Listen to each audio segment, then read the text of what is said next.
మీ దగ్గర నుంచి నేర్చుకున్నటువంటిది సార్. మేము ఐలయ్య సార్ వాళ్ళ ఊరు పక్క నుంచి మా ఊరు ఒక 15 కిలోమీటర్ల దూరం. మాది కంబాలపల్లి వెనకాల వినోబాబు నగర్ అని చిన్న పల్లెటూరు. ఇప్పుడు వినోబాబు అనేటువంటి ఖమ్మంలో పోరాడుతుందా, ఆయన పేరు మీదనే మా ఊరిలో ఎంఎన్ పార్టీ వాళ్ళు అన్ని కులాల వాళ్ళకు భూములు పంచారు. మా ఇంకా పోడు భూములే. అటువంటి పీడనని మా తండ్రులు మా తాతలు అనుభవించారు కాబట్టి ఇటువంటి పెద్దల మాటలు కానీ పాటలు కానీ విని ఇక్కడ దాకా వచ్చి వీళ్ళతోని సమానంగా ఒక వేదిక పైన నిల్చోనో కూర్చోనో మాట్లాడగలుగుతా ఉన్నాం సార్.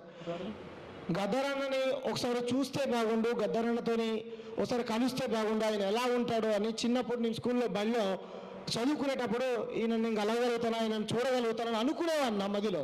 అలాంటిది గద్దరన్న పక్కన ఇదే ప్రెస్ క్లబ్లో ఇక్కడే పక్కన కూర్చొని ఇద్దరు గన్మెన్లని కూడా నా వెనకాల పెట్టి గద్దరన్నతో అంటే గద్దరన్న పక్కన నా కుర్చీ వేసి కూర్చోబెట్టి నా భుజాన మీద చేసాడు. అప్పుడు నా జన్మ ధన్యమైంది అని అనిపించింది.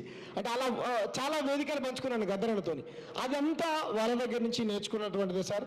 మీరు చెప్పినట్టు పాటలు రాయమంటున్నారు, పాడమంటున్నారు, కానీ మీరేమో ఇంగ్లీష్లో రాయమంటారు.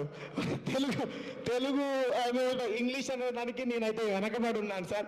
నా వంతు ప్రయత్నంగా నేను తెలుగులో ప్రయత్నం చేశాను. రాసేటువంటి కవులు మాస్టర్జీ అద్భుతంగా కాంశీరామ్ సార్ మీద తెలుగులో తెలంగాణ మాండలికంలో అన్ని భాషల్లో రాయగలుగుతారు. గద్దరన్న అన్ని భాషల్లో రాయగలిగితే పాడగలుగుతారు. నేనేమో నా రిక్వెస్ట్ ఏంటంటే బాగా చదువుకున్నటువంటి ఇంగ్లీషు రచయితలు ఎవరైనా ఉంటే దయచేసి గద్దరన్న మీద ఇంగ్లీష్లో గొప్పగా పాట రాస్తే మన ఐలయ్య సార్కు ఇచ్చినటువంటి గిఫ్ట్ అవుద్ది. కాబట్టి గద్దరన్నని ఎంత స్మరించుకున్నా కానీ తక్కువే. అందరు పెద్దలు చెప్పారు. భరతన్న కుటుంబం పెద్ద సాహసం చేసి తెల్లాపూర్లో. ఒక చిన్న మాట చెప్తాను సార్.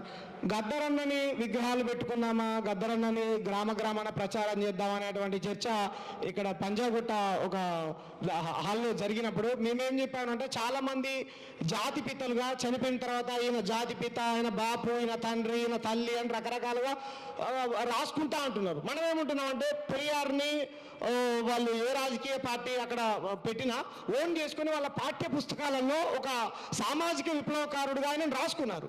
మరి మనం గద్దరన్నను కూడా 1 to 10th మన పీడిత ప్రజల విముక్తి ఒక సామాజిక విప్లవకారుడుగా పాఠ్య పుస్తకాలను ప్రభుత్వం చేర్చాలనేటువంటి ప్రతిపాదన పెడితే బాగుంటుంది అనేది నా పర్సనల్. ఎందుకంటే మనం చనిపోతాం, కానీ పాఠ్య పుస్తకాలలో నిరంతరం గద్దరన్న బతికుంటాడు.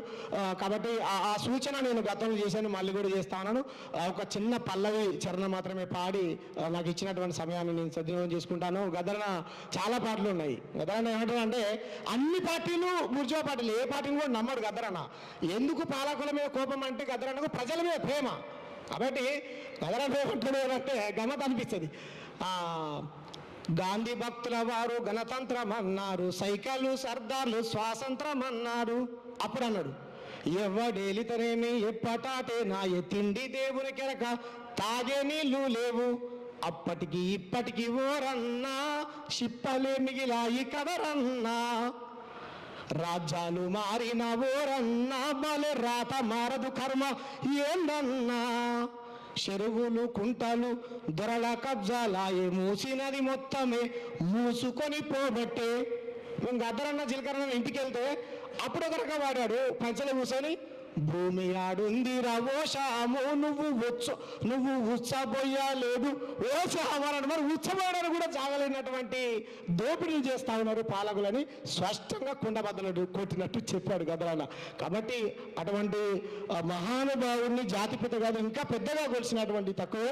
అటువంటి గొప్ప కార్యక్రమానికి శ్రీకారం చుచ్చినటువంటి ఐలయ్య సార్ గారికి, సత్య సార్ గారికి, ముఖ్యంగా భరతన్నకు, తెల్లాపూర్లో గద్దరన్న అక్కడ ఒక్క దగ్గరే కాదు గ్రామాన కూడా గద్దరన్న విగ్రహాలు వెలగాలని, నాకు ఏ పాత్ర వహించినా నేను పోషిస్తానని తెలియజేసుకుంటూ నాకు ఇచ్చినటువంటి అవకాశానికి థ్యాంక్ యూ సార్. తప్పకుండా రాస్తాను సార్.